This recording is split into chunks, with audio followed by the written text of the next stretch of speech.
सन 1975 में देश में आपातकाल इमरजेंसी लगाने के निर्णय की कड़े शब्दों में निंदा करता है।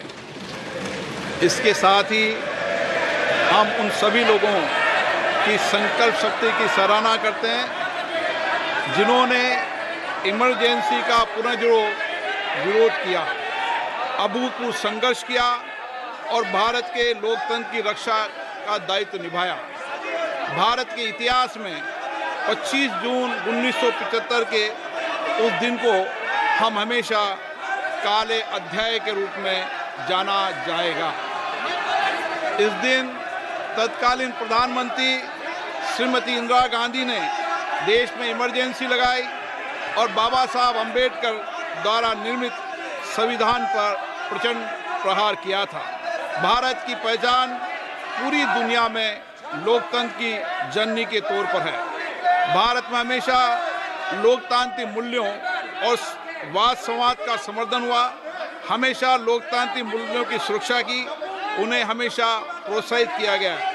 ऐसे भारत पर श्रीमती इंदिरा गांधी द्वारा तानाशाही थोप दी गई, भारत के लोकतांत्रिक मूल्यों को कुचला गया और अभिव्यक्ति की आज़ादी का गला घोटा गया। इमरजेंसी के दौरान भारत के नागरिकों के अधिकार नष्ट कर दिए गए, नागरिकों से उनकी आज़ादी छीन ली गई। ये वह दौर था जब विपक्ष के नेताओं को जेल में बंद कर दिया गया, पूरे देश को जेल खाना बना दिया गया। तब की तानाशाही सरकार ने मीडिया पर अनेक पाबंदियां लगा दी गई थी, न्यायपालिका की स्वतंत्रता पर अंकुश लगा दिया गया था। इमरजेंसी का वह समय हमारे देश के इतिहास में अन्याय काल का एक काला खंड था।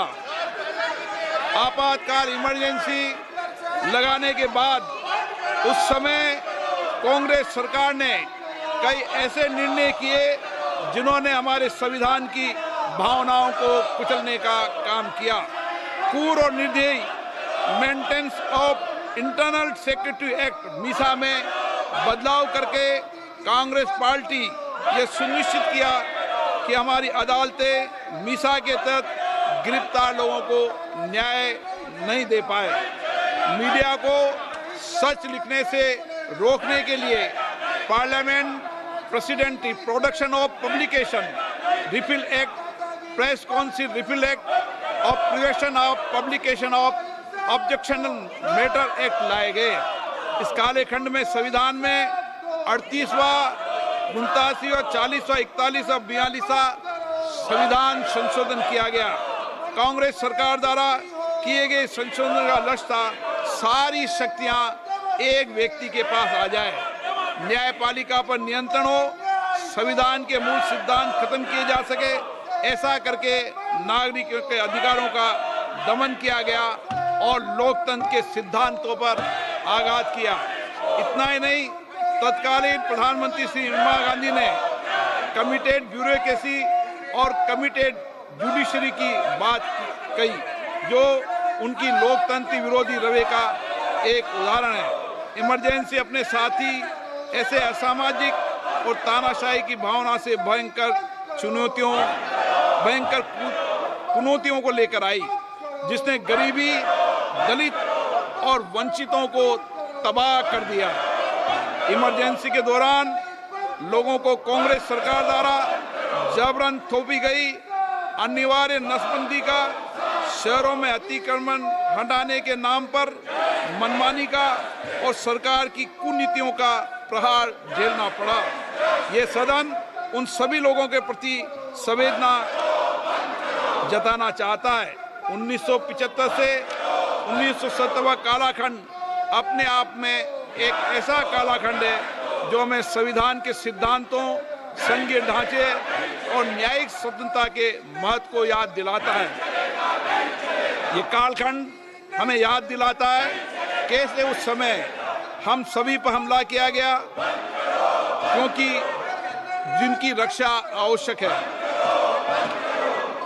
ऐसे समय में जब आपातकालीन इमरजेंसी के 50वें वर्ष में हम प्रवेश कर रहे हैं। ये 18वीं लोकसभा बाबा साहब अंबेडकर द्वारा निर्मित संविधान को बनाए रखने, इसकी रक्षा करने और इसे संरक्षित रखने की अपनी प्रतिबद्धता को दोहराती है। हम भारत में लोकतंत्र के सिद्धांत, देश में कानून का शासन और शक्तियों का विकेंद्रीकरण अक्षुण्ण रखने के लिए प्रतिबद्ध हैं। हम संवैधानिक संस्थाओं में भारत के लोगों की आस्था और उनके अभूतपूर्व संघर्ष, जिनके कारण इमरजेंसी का अंत हुआ और एक बार फिर संवैधानिक शासन की स्थापना हुई, उनकी सराहना करते हैं।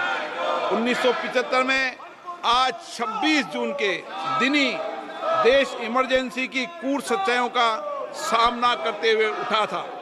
1975 में आज ही के दिन कैबिनेट ने इमरजेंसी का पोस्ट फैक्टो रेक्टिफिकेशन किया था।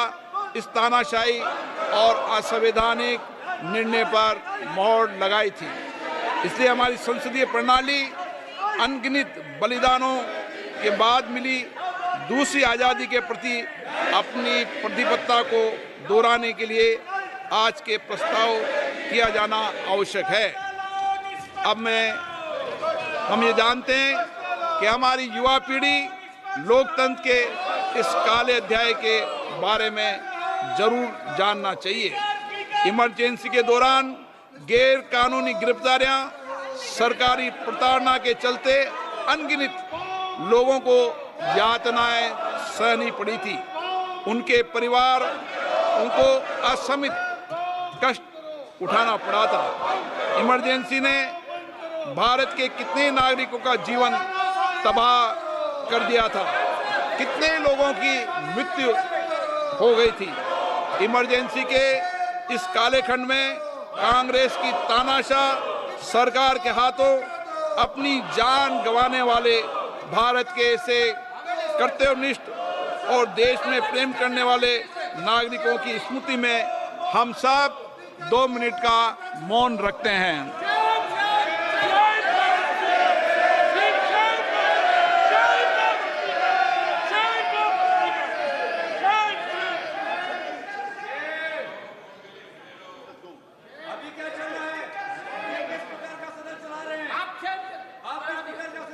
ओम शांति। सभा की कार्रवाई गुरुवार दिनांक 27 जून